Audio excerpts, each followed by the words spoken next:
Thank you, Mr. Speaker. I'm pleased to rise today to speak to Motion 60.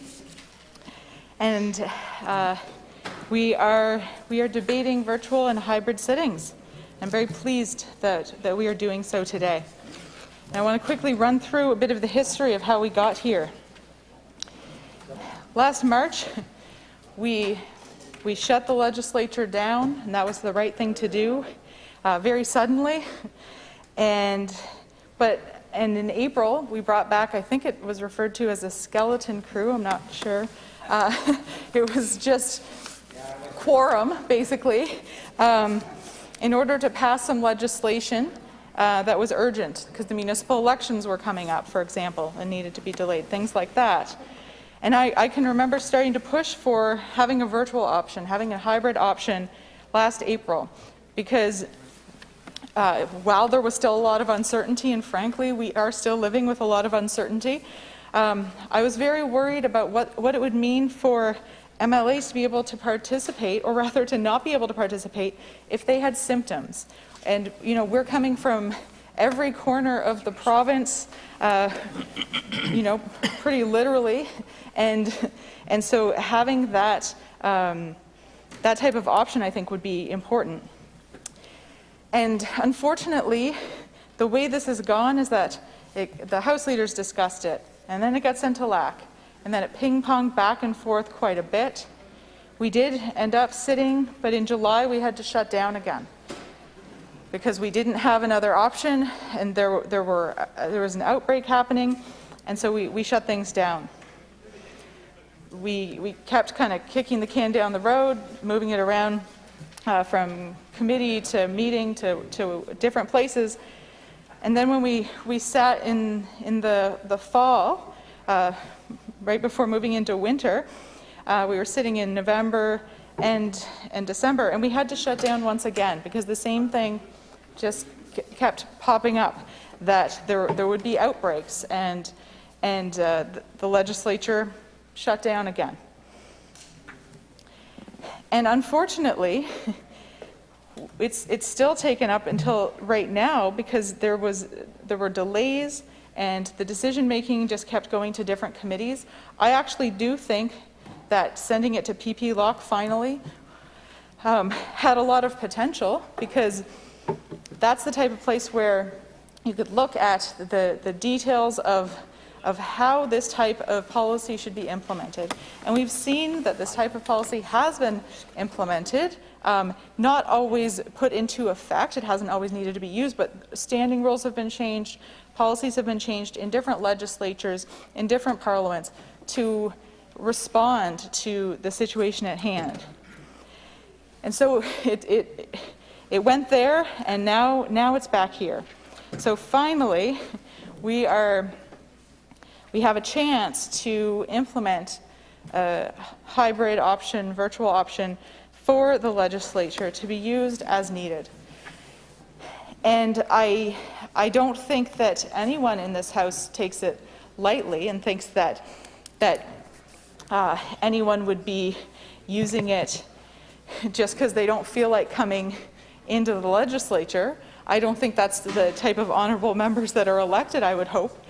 This is about responding to the pandemic, and I would argue that there are other opportunities to respond to other situations where this type of technology and these type of policies need to be in place and can be implemented as needed. This is not so we can arrange a dentist appointment or a veterinary appointment. This is not for staying home so we can stay in our pajamas and not work. That's not what this is about at all. This is about ensuring we can work, that we can participate.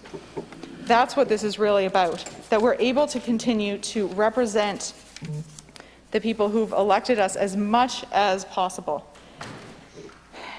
And I think we have a fairly reasonable motion before us today. And however, I have spoken about this in the House before. I would argue that it may not go far enough. I do think that the timeline of it relating to the state of emergency is a bit too limiting. I think it needs to go beyond that. And I would also argue that there are other circumstances where this should be looked at to be applied. And part of the discussion, maybe the theme of the day, is modernization and looking at the rules, looking at how the legislature functions. And we've talked already today about having a calendar, a permanent calendar, so we could do some solid planning in the legislature.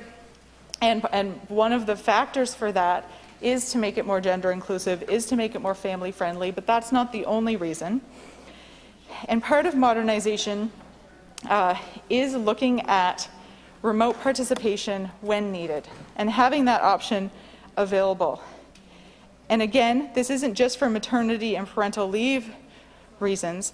There are other legitimate reasons, I would argue, for needing to participate remotely.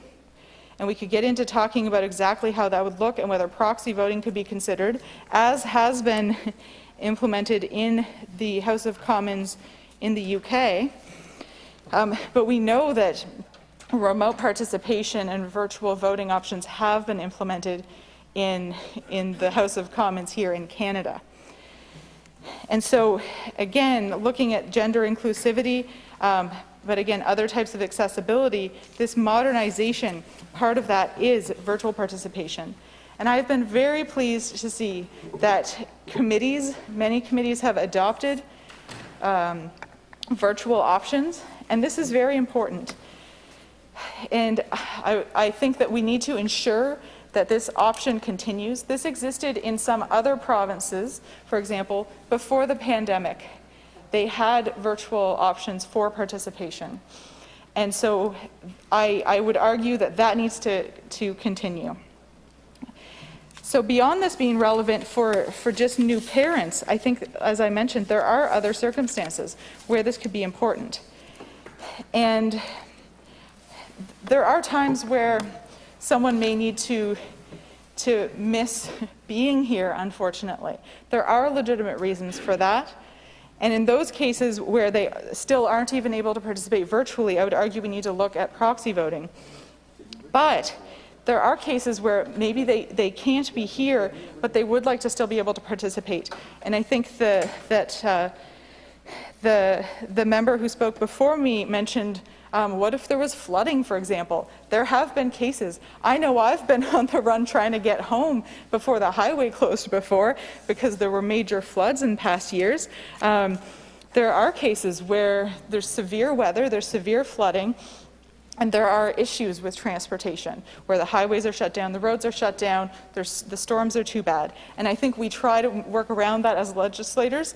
But for those of us who live far away, that can be tricky. And I don't even live as far away as some other members in this House. But when we look at, there's actually a list in the Legislative Assembly Act of reasons that a member may be absent from sitting, and they're listed there. And some of them that I would argue would be reasons to be able to participate virtually would be if the member is absent, and this is in 34.5D of the Legislative Assembly Act, the member is absent due to serious illness related to a member of their family, to bereavement, exceptional family circumstances, or injury or illness of the member. And so these are legitimate reasons to not be here, as has already been established in the Legislative Assembly Act. But I would argue that in some of these cases, that the member may still be able to participate and fulfill some of the duties they were elected if they had the virtual option. And so under the exceptional family circumstances, I guess that's where having a child fits in. If a member has a child or gives birth or adopts, that's one of those circumstances. But we've had members who have been bereaved and lost a family member. We've had other things happen, and I do think that we need to consider what this looks like and to include that type of provision. This is about making the legislature more accessible and equitable. That's part of it. and ensuring that we can show up and in some way and do our jobs. I think the option of just staying home and not being able to participate does not sit well with me. We will be debating another motion later today that is, very connected to the motion at hand, because it's talking about how to have more diversity in the legislature, how to have more women in politics, how to have different people in politics. And we often talk about tradition, and yes, tradition can be important, but tradition can change, and we've seen traditions change at different times, and not every tradition should necessarily continue. And I think the tradition of being able to serve your constituents, to vote, to be able to show up and work, even if the zone you live in has been shut down, that is unfortunately the risk, especially when we're talking pandemic related, the risk of not being able to participate, and that's not acceptable. So I would argue that we must look at the example set by other places. The House of Commons again comes to mind.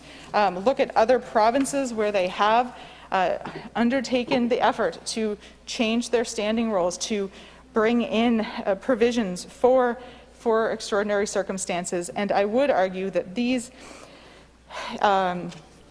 items that I listed from the Legislative Assembly Act are indeed those types of circumstances that should be included, and that this should not be limited to just the pandemic times. There are other emergencies and exceptional circumstances that will arise, pandemic or not, and those should be considered as well. One thing to consider pandemic specific though is, what if an MLA has symptoms? What if they're waiting for a COVID test? What if someone in their household is waiting for a COVID test and they need to self-isolate? These are reasons that members shouldn't be here, but I think that it's very difficult for members to stay away even if they maybe are presenting one symptom. There's an incentive to be here because we want to do our job, and I think we need to ensure that there is a virtual option so that that does not come up. We want to be able to be safe and be able to do our job and not have our privileges as members to be able to participate and vote be, I guess, denied because we are presenting with a symptom or because we've been ordered to self-isolate because of public health. We want to be able to follow that and also do our job. So, having said all of that, I do think that, as I said, the motion before us is reasonable, and however, I would like to make an amendment. And so I'd move that, seconded by the member for Fredericton South, that motion 60 be amended as follows. In the portion preceding paragraph 1, by striking out "during the current state of emergency in the province of New Brunswick," by striking out paragraph 1 and substituting the following: in emergency or extraordinary circumstances, including those circumstances prescribed by paragraph 34(5)(d) of the Legislative Assembly Act, members may participate in proceedings of the House, either in person or by virtual means using the Zoom platform, at the discretion of the Speaker, following consultation with the Chief Medical Officer of Health where necessary. By striking out paragraph 16 and substituting the following: this special order remains in effect during the remainder of the 60th Legislative Assembly. Thank you, Mr. Speaker.